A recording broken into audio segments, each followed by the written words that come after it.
আসসালামু আলাইকুম। একটি খবর, ডলারের যোগান বাড়াতে যুক্তরাষ্ট্রে যাচ্ছেন ৩০ ব্যাংকের এমডি। ৩০টা ব্যাংকের এমডি যুক্তরাষ্ট্রে যাচ্ছেন কেন? ডলারের যোগান বাড়াতে। এটা খুব বেশি বাড়াবাড়ি হয়ে গেল না? এটা কি খুব দরকার ছিল? যুক্তরাষ্ট্রে আমাদের ওয়াশিংটনে তারপরে নিউ ইয়র্কে আমাদের মিশন আছে, দূতাবাস আছে। তারাই কি যথেষ্ট না? বিভিন্ন ব্যাংকের শাখা প্রশাখাও আছে। যুক্তরাষ্ট্রে খুবই শক্তিশালী বাংলাদেশের কমিউনিটি আছে।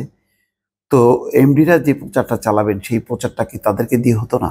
মানে আমি বলছি, অন্য সময় হলে সমস্যা ছিল না, কিন্তু এখন সবাই জানেন যে কি পরিমাণ টাকা পয়সার টানাটানি। আর যে ব্যাংকগুলোর এমডিরা যাচ্ছেন সেই ব্যাংকের তাদের নিজেদের প্রতিষ্ঠানের অবস্থাটা কি খুবই নড়বড়ে।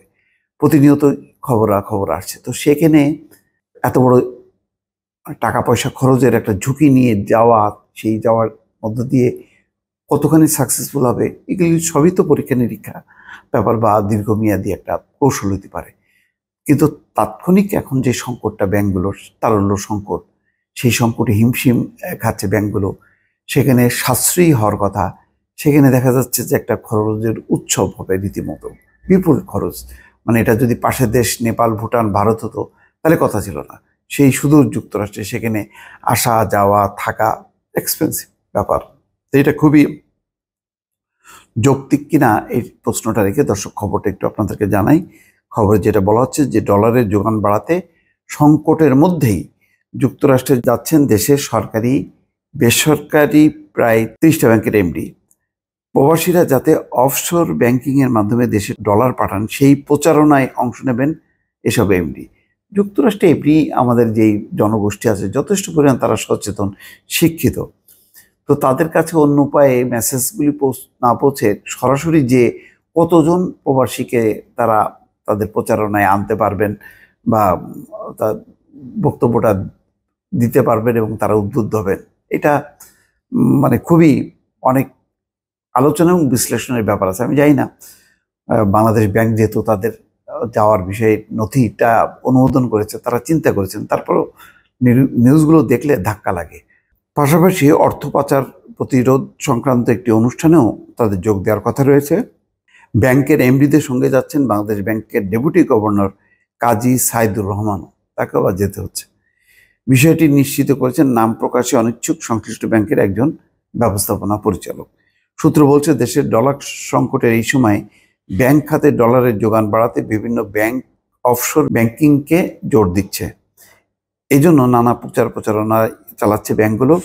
তারই অংশ হিসেবে যুক্তরাষ্ট্র প্রবাসী বাংলাদেশিদের অফশোর ব্যাংকিংয়ের আওতায় ডলার জমানোয় উদ্বুদ্ধ করতে দেশটিতে প্রচারণামূলক অনুষ্ঠানের আয়োজন করা হয়েছে। প্রচারণামূলক অনুষ্ঠানগুলোতে যুক্ত থাকবেন এসব এমডি।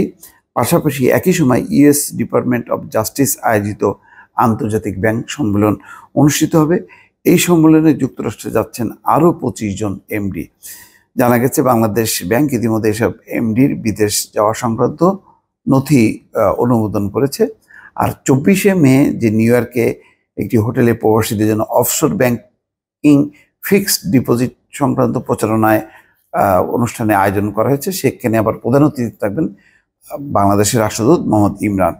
বিশেষ অতিথি থাকবেন জাতিসংঘের স্থায়ী প্রতিনিধি মোহাম্মদ আব্দুল মুহিত সহ আরও অনেকে। যাই হোক, অনেকে MD, Dutch Bangla MD Abul Kashem, Mohammad Shirin, bank এশিয়ার এমডি সোহেল আর কে হোসেন, অগ্রণী ব্যাংকের এমডি মোর্শেদুল কবির, সিটি ব্যাংকের এমডি মাসুর আরেফিন, ব্রাক ব্যাংকের এমডি সেলিম আরেফ হোসেন সহ এরকম 30 জন। তো বিষয়টা জানি না কতখানি কাজে লাগবে। যদি ভালো হয় তো সমস্যা নেই, তাহলে খরচ করতে। যদি সেটা না হয় তাহলে মানে এই সংকটের মধ্যে এই সমস্ত ট্যুরগুলো আসলে মানে খুব নেতিবাচক হিসেবেই সামনে আসবে। দর্শক ভালো থাকবেন। আল্লাহ হাফেজ।